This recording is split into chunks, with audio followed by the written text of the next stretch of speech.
अब तक मैंने आपको जितनी भी हॉरर स्टोरी सुनाई है उसके अंदर मुसलसल ऐसा होता है कि एक हॉन्टेड जगह है, वहां पे कोई इंसान चला गया और उसके साथ कुछ बुरा हो गया, या फिर किसी ने जानबूझ करके किसी आफत को मोल लिया तो उसके साथ बुरा हो गया। लेकिन क्या हो अगर कोई शख्स एक ऐसी जगह पर जाता रहे जिंदगी भर जहां पर वो पला बड़ा हो, उस जगह से वो वाकिफ हो, उसका पूरा बचपन वहां पे बिगड़ा हो, उस जगह में कोई दिक्कत नहीं, लेकिन एक दिन जब वो वहां पर जाता है तब उसको मालूम चलता है कि उस जगह का जो इतिहास है वो पूरी तरह से बदल चुका है और अब जिस जगह पर वो खड़ा है ना, वो जगह एक जीता जागता कब्रिस्तान है। तो आज की कहानी एक ऐसे ही सीधे साधे लड़के के बारे में है जिसको यहां पर किसी से कोई मतलब नहीं था। वो उस जगह पर गया जहां पर वो बचपन से जाया करता था और अपने दोस्त से वो मिलता था, लेकिन उसके साथ कुछ ऐसा घटा जिसे वो आज तक भी कभी भुला नहीं पाया। तो ये कहानी है अमित की। अमित और निशांत ये दोनों मध्य प्रदेश से बिलोंग करते थे और बचपन से ही अमित जो था वो निशांत के आम के बागों पर जाया करता था। अब भाई जो निशांत थे उसके फादर काफी ज्यादा रिच थे और उनका जो आम का कारोबार था वो काफी ज्यादा अच्छा चल रहा था। वो लगातार आम के सीजन्स में आम को कलेक्ट करते थे और उसको अच्छे खासे दामों पे बेच दिया करते थे। इसी बहाने के चलते अमित भी वहां पर जाता था और भाई आम वगैरह कलेक्ट करता था और खा भी लिया करता था। अमित और निशांत की दोस्ती बहुत गहरी थी, इतनी ज्यादा गहरी थी कि रोज जाना आना, साथ खाना खाना, कभी कभी साथ में वो लोग सो भी जाया करते थे। कभी अमित निशांत के घर तो कभी निशांत अमित के घर। सब कुछ ठीक चल रहा था, लेकिन कहते हैं कि स्कूल के बाद की जिंदगी अचानक पलट जाती है। ऐसा इनके साथ भी हुआ। भाई अब अमित को हायर स्टडीज के लिए जाना पड़ गया बेंगलोर। अमित चला गया बेंगलोर और निशांत से फोन पे लगातार बात होती रहती थी और आम के बगीचों की बात तो खूब ही कि भाई कैसा सीजन चल रहा है। तो निशांत यहाँ पे बताता था कि भाई अब हम जो है और प्रॉपर्टी वगैरह खरीदने की इधर सोच रहे हैं। सब कुछ ऐसा था। 3 साल बीत गए, पढ़ाई भी पूरी हो गई। अब बेंगलोर से वापस आना था मध्य प्रदेश। ठीक है भाई, अमित यहाँ पर मध्य प्रदेश वापस आया और आने से पहले उसने निशांत को इन्फॉर्म कर दिया था। आने से करीबन करीब 1-1.5 हफ्ते पहले की बात थी ये कि मैं इस फलानी डेट को यहाँ पर आ रहा हूँ तो तू तैयार रही। उसने कहा ठीक है भाई। दोस्ती इतनी गहरी समझ लीजिए कि अमित ने अपने माँ बाप को नहीं बताया कि मैं कब आ रहा हूँ, लेकिन निशांत को सब कुछ पता था कि अमित इस डेट को आ रहा है। रात को जब अमित यहाँ पर वापस आया मध्य प्रदेश में तो उसके पास में निशांत की कॉल आती है। निशांत उससे कहता है तू एक काम कर, इस वक्त पे आम के बाग में आ जा। उसने कहा अमित ने तुझे मालूम है ये वक्त क्या हो रहा है? क्योंकि वक्त ज्यादा गहरा नहीं था। वक्त तो करीबन करीब रात के 9:30 बजे का था, जिस वक्त पे हम लोग खाना वाना खाकर बाहर अक्सर टहलने जाते हैं। उसने कहा हाँ मुझे पता है रात के 9:30 बज रहे हैं, लेकिन तुझे इसी वक्त आम के बगीचे पे आना है। उसने कहा देख निशांत, तूने ही मुझे ये सलाह दी थी कि रात में मैं भूल करके भी उस आम के बगीचे पर ना जाऊं। अब इसके पीछे का रीजन क्या है ये मैं आपको बता देता हूं। कई लोग ऐसा मानते हैं कि जो आम के बगीचे होते हैं ना, इनके आसपास छलावे और जिन्न बहुत मंडराते हैं, क्योंकि ये आम जो है वो काफी मीठा फल होता है, आप सभी ने खाया है। तो जिन्न के होने का प्रकोप और छलावों का होने का प्रकोप बहुत ज्यादा होता है और ये दोनों ही जो होते हैं ये रात में ज्यादातर एक्टिव होते हैं। तो ये कहावत जो है ये काफी सारी जगहों पर फेमस है इंडिया के अंदर कि रात में बगीचों पे आप पहरेदारी करने या फिर इधर टहलने मत जाइए। लेकिन निशांत ने कहा अबे साले, तू अभी भी इन सब बातों में मानता है यार? बचपन की बातें हो गई है, अब इनको जाने दे, अब तू आ जा। अमित ने कहा देख बचपन की बात आज से 3 साल पहले तो बचपन की नहीं थी, तब भी हमारी उम्र 18 साल के आसपास थी, तब भी तू मना करता था, आज तू क्यों बुला रहा है? और इसके पीछे का दूसरा रीजन ये भी था कि जिस जगह पर उनका आम का बगीचा था उधर भेड़िए वगैरह और जंगली जानवरों का बहुत खतरा रहता था। और ये भी कहा जाता है कि भाई रात के वक्त में इधर जो है शिकार वगैरह भी लोगों का हो जाता है। भूत प्रेत से बच गए तो बात अलग है, नहीं तो भेड़िए वगैरह और इधर जंगली जो इधर लोमड़ियां वगैरह हैं वो ज्यादातर उधर घूमने आ जाते थे। और उन लोगों ने फेंसेस वगैरह भी लगा रखे थे जिसके चलते कोई अंदर आ ना पाए। आता भी कोई नहीं था, लेकिन फिर भी हिदायत यही थी कि आप मत जाइए, क्योंकि निशांत की जो बुआ थी उनकी डेथ हो गई थी उस आम के ही बगीचे पर। वो रात में वहां गई थी और वो रात में वहां गई थी और अगले दिन से उन्होंने कुछ ऐसे ट्रेड्स शो करने शुरू कर दिए जिससे ये मालूम चला कि वो पोजेस्ड है। और ये बाद में ये चीज़ मालूम चलती है कि उनके ऊपर एक छलावा हावी था, बहुत ही अजीब किस्म से वो हरकतें करती थी और एक दिन वो अचानक ही मर गई। बिल्कुल सब कुछ सही चल रहा था, उनका उतारा वगैरह भी करवाया गया था, लेकिन छलावे का प्रकोप समझ लीजिए या फिर जिसके पास वो लेकर गए थे वो इतना शक्तिशाली नहीं था और उनकी डेथ हो गई। तो ये बात बहुत ही ज़्यादा फेमस हो गई। अमित को निशांत पे पूरा भरोसा था। उसने कहा ठीक है, मैं वहाँ आता हूँ। वो वहाँ पर गया, उसने देखा आम के बगीचे के अंदर बिल्कुल सन्नाटा है, एकदम कंप्लीट साइलेंस, हवा भी नहीं चल रही थी और जंगली जानवरों की दूर दूर से चीखने चिल्लाने की आवाज़ आ रही थी। उसने 3-4 बार निशांत का नाम पुकारा, निशांत बाहर नहीं आया। उसने यहाँ पर देखा एक पेड़ के ऊपर एक लड़का बैठा है जो अपने पैरों को हिला रहा है, जैसे बैठ करके हम पैरों को हिलाते रहते हैं ना आगे पीछे, वैसे वो पैरों को हिला रहा है। उसने बोला निशांत तू ही है ना वो। निशांत ने उसकी तरफ देखा तो अमित ने ये चीज देखी कि उस शख्स की आंखें कंप्लीट येलो थी, नॉर्मल रंग उसकी आंखों का था ही नहीं। उस शख्स ने उसकी तरफ देखा, वो मुस्कुराया और जैसे उसने अपने होठ खोले तो उसके दांतों में से यहां पे खून टपकने लगा। अमित ने आव देखा ना था, वो उल्टा वहां से भागा कि इतने में निशांत पेड़ से नीचे उतरा और उसने कहा अमित कहां जा रहा है यार, कि क्या हुआ, कोई प्रॉब्लम है? उसने कहा तू तू तू तू निशांत नहीं है ना, तू कौन है, मुझे सच सच बता। उसने वहीं पर ही महामृत्युंजय मंत्र वगैरह पढ़ना शुरू कर दिया। निशांत ने कहा देख यार शांत हो जा, ऐसी कोई बात नहीं है, मैं ही हूं। तूने क्या देख लिया था? देख तेरे मन में डर वर बहुत होगा और तू छलावे जिन्ने की बातें सोच रहा होगा, ऐसा कुछ नहीं है। अमित इसी उधेड़ बुन में था कि अभी उसने जो देखा था वो सच्चाई थी कि धोखा। यही सब वो सोच रहा था कि इतने में उसकी आंख खुलती है और वो देखता है वो ट्रेन में बैठा हुआ है। ये कोई सपना नहीं हो सकता क्योंकि अभी अभी वो वहां पर मौजूद था, पूरी कॉन्वर्सेशन उसकी हुई थी निशांत के साथ में और वो अभी ट्रेन में बैठा है और वक्त हो रहा दोपहर का। ये कोई मजाक नहीं है। उसने दोबारा से अपनी आंखें बंद करी तो वो दोबारा से उस आम के बगीचे पर। अब उसे ये समझ नहीं आ रहा था कि ये सब कुछ क्या हो रहा है। वो बात तो अलग ही चली गई, वो तो दिमाग से निकल ही गई, वो पीली आंख वाली बात जो थी वो तो चली ही गई। उसने यहां पर अमित के कंधे पर हाथ रखा तो उसने देखा अमित बहुत ही तेज भागा और भाग करके वापस पेड़ के ऊपर चढ़ गया और चढ़ करके एक डरे हुए बच्चे की तरह यहाँ पे कांपने लगा और कहने लगा मुझे बचा ले, वो मुझे मार देगा या मार देगी, जो भी है वो मुझे मार देगा। अमित को कुछ समझ नहीं आया कि अभी अभी ये सब कुछ क्या हो रहा है। मैंने निशांत के कंधे पर हाथ रखा था, वो ट्रेन वाला सीन, ये सब कुछ, कि निशांत ने एक चुटकी बजाई और उसने कहा अमित क्या हुआ, तू तो बहुत सहमा सहमा सा लग रहा है, कोई सपना देख लिया क्या? उसने कहा निशांत यहाँ से चल, ये जगह ठीक नहीं है। देख मुझे लग रहा है हम किसी छलावे वगैरह के प्रकोप में फंस गए हैं और ये एक चक्रव्यूह है जिससे हम बाहर नहीं निकल पाएंगे। अगर हम ज़्यादा देर तक यहाँ पे खड़े रहे तो हो सकता है हम इसी भूल भुलैया में फंस जाएं और इधर ही हमारी मौत हो जाए, क्योंकि छलावे ये चीज़ करते ही हैं, वो आपको एक भूल भुलैया में एक ऐसी जगह पर फंसा देंगे जहाँ पर स्टार्टिंग और एंड पॉइंट एक ही है।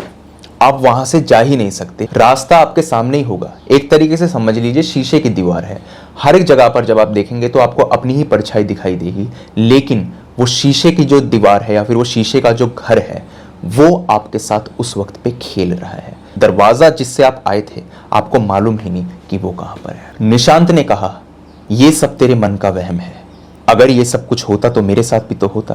देख मेरे साथ कुछ नहीं हो रहा तो मैं तो इन सब चीजों में मानूंगा नहीं। अमित ने अब की बार जो देखा उस पर यकीन करना उसके लिए बिल्कुल ही नामुमकिन था।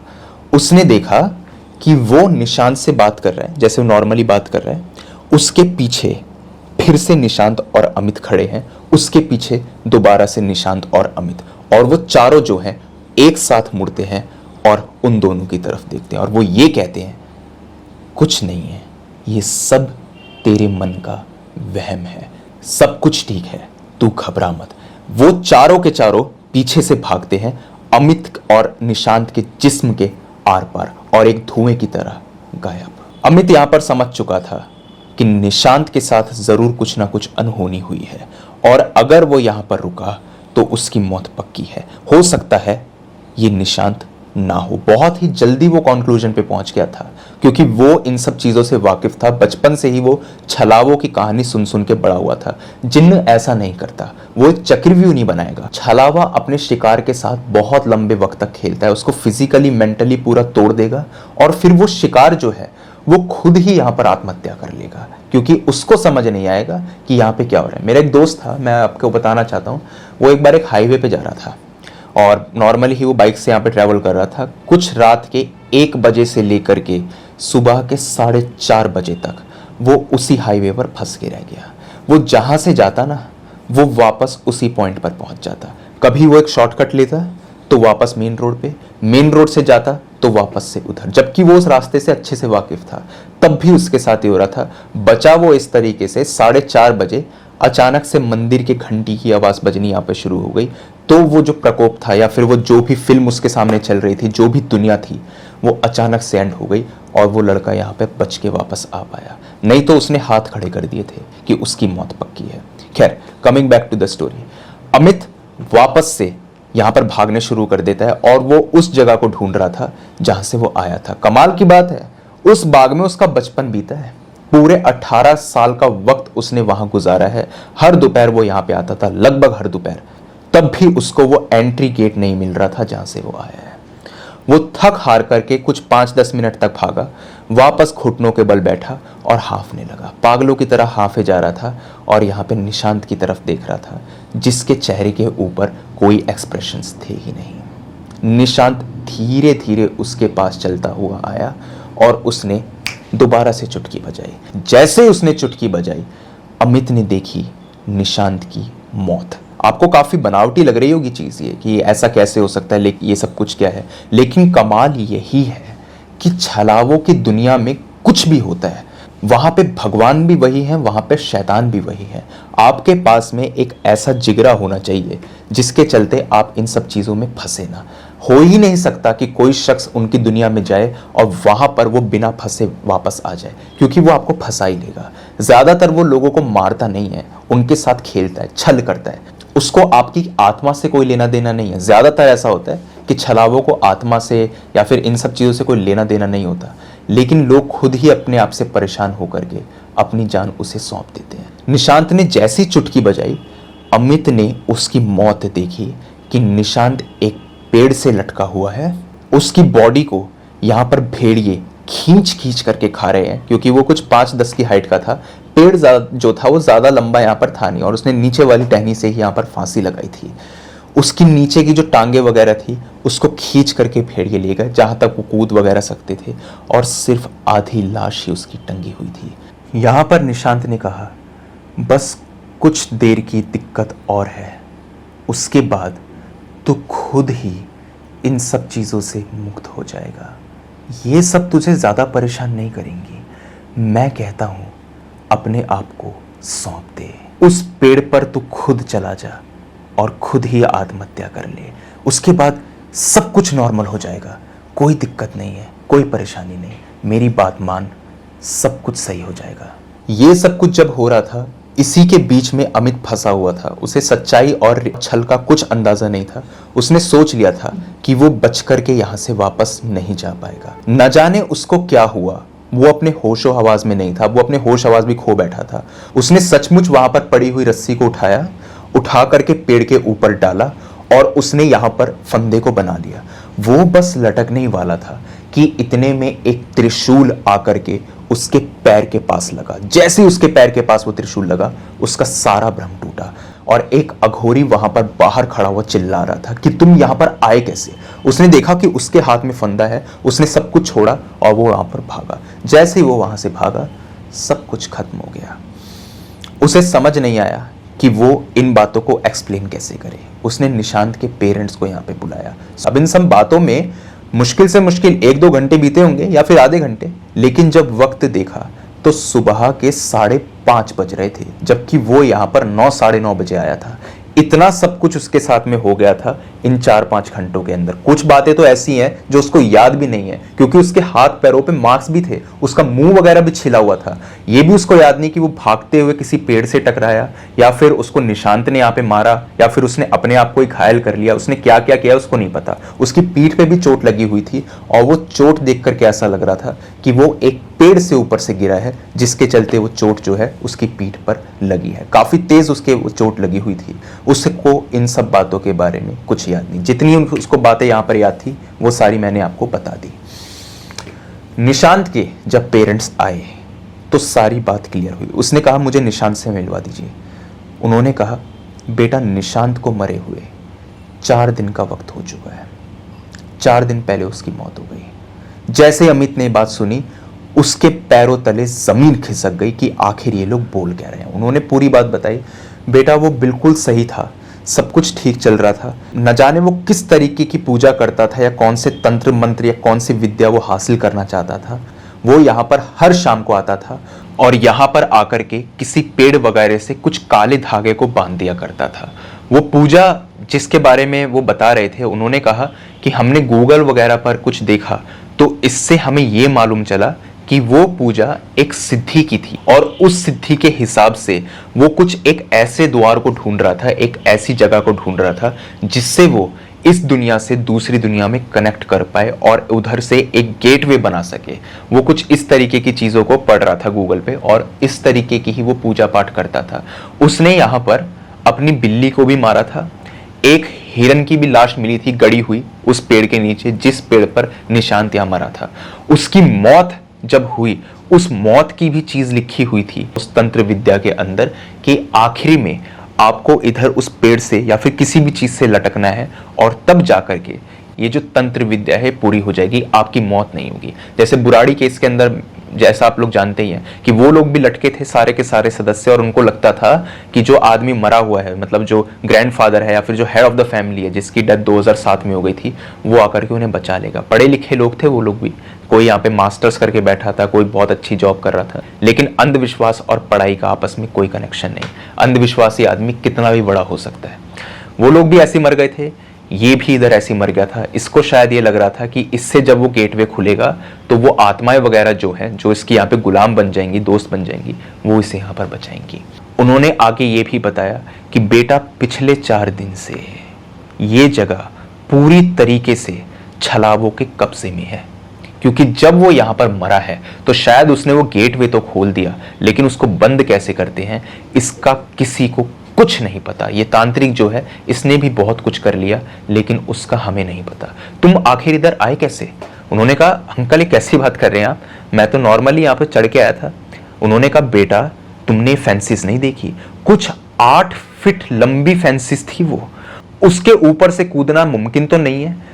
जायज सी बात है कि इंसान उसके ऊपर चढ़ा होगा और तब जाकर के वो अंदर कूदा होगा। और फेंसिस जो है लकड़ी की थी, और उसके ऊपर इधर स्टील के वो गोल गोल आपने देखे होंगे काफी जगहों पर, वो भी बने हुए थे कि किसी भी तरीके से कोई जंगली जानवर वगैरह भी कूद करके अंदर ना जा सके। ये सब कुछ अमित ने देखा, लेकिन उसको याद ही नहीं कि वो यहाँ पर ऊपर चढ़ा है या फिर उसने किसी फेंस को यहाँ पे लांघा है। उसको कुछ नहीं याद। शायद वो छिलने वगैरह के जो निशान थे वो उसी के चलते यहाँ पर पड़े थे। उन्होंने कहा बेटा, तुम इस बाग को देखो। अमित ने जब पीछे मुड़ के बाग को देखा, पूरा बाग सूखा पड़ा था। आम क्या, पेड़ जो थे और जो जमीन थी वो पूरी तरीके से बंजर थी। 4 दिन के अंदर अंदर जमीन कैसे बंजर पड़ गई ये भी किसी को नहीं पता। उन्होंने कहा बेटा, ये जगह पूरी तरीके से श्रापित है। यकीन मानो, आज से 3 दिन बाद इधर हमें हवन करना है, और तब जाकर के हम इस जगह को बांधेंगे। तुम्हें किसने फोन किया, क्यों फोन किया, और आखिर तुम इस जगह पर क्यों आए, इसका जवाब तो मेरे पास नहीं है। तांत्रिक ने कहा कि कुछ आत्माएं ऐसी होती हैं जो मरने के बाद में भी अपने रिलेटिव से कांटेक्ट बनाकर रखना चाहती हैं, या उन्हें अपनी दुनिया में खींचना चाहती हैं, क्योंकि उधर वो अपने आप को अकेला या असहाय महसूस करती हैं। तो शायद ये एक रीजन हो सकता है कि निशांत ने अमित से कांटेक्ट किया हो। लेकिन अब चाहे कुछ भी हो, निशांत की मौत यहां पर हो चुकी थी।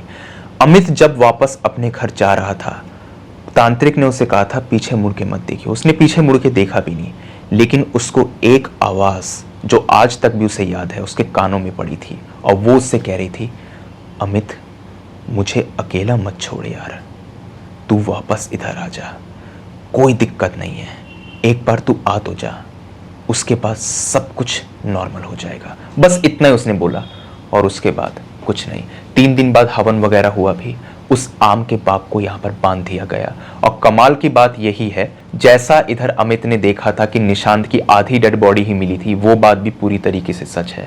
उसकी बॉडी को भेड़िए खींच करके ले गए थे और एक जगह से जो फेंसेस थी वो टूटी हुई थी। फेंस पहले भी थी लेकिन सिर्फ 4 फीट की थी, इस बार 8 फीट की उन्होंने बनवाई थी। 4 फीट की जो फेंसेस थे उन्हें तोड़ रखा था और वो सब कुछ भी शायद निशांत ने किया था। उसकी आधी बॉडी नीचे से भेड़िए खींच करके ले गए थे।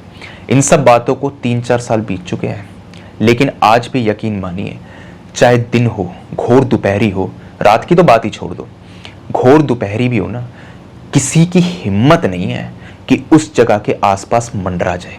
कई बार बिल्ली, कुत्ते या फिर कौवे वगैरह ऊपर आसमान वगैरह में जब उड़ रहे होते हैं, अचानक से वो उधर गिर जाते हैं उस बाग में और उनकी मौत हो जाती है। कई बार बिल्लियां सड़ी हुई मिली है वहां पे, कई बार कुत्तों की लाशें वहां पर मिली है और अब तो ये आलम है कि जंगली जानवर तक भी वहां पे नहीं भटकते। लोगों का ऐसा कहना है कि रात में एक शख्स यहां पर पेड़ के ऊपर बैठा हुआ उन्हें दिखाई देता है, जिसकी आंखें पीले रंग की हैं। अब आप जानते हैं कि वो शख्स कोई और नहीं बल्कि निशांत ही है। तो यही थी पूरी की पूरी स्टोरी। आप मुझे बताइए आपको स्टोरी कैसी लगी, अच्छी लगी या बुरी लगी। इसी के साथ में अगर आपके पास में भी कोई ऐसा ही हॉरर और क्रीपी इंसिडेंट है तो आप मेरे साथ शेयर कर सकते हैं मेरी जीमेल और इंस्टा आईडी पर। जीमेल आईडी ऊपर दिखाई दे रही होगी आपको और इंस्टा आईडी का लिंक डिस्क्रिप्शन सेक्शन में मौजूद है। दोनों ही प्लेटफॉर्म्स में से जिस भी प्लेटफॉर्म पर आप कंफर्टेबल हो वहाँ पर जाकर के अपनी स्टोरी मेरे साथ साझा कर दीजिए। तो आज की वीडियो के अंदर बस इतना ही था। अब जल्द मिलता हूँ एक अगली वीडियो में, तब तक के लिए टेक केयर, गुड बाय।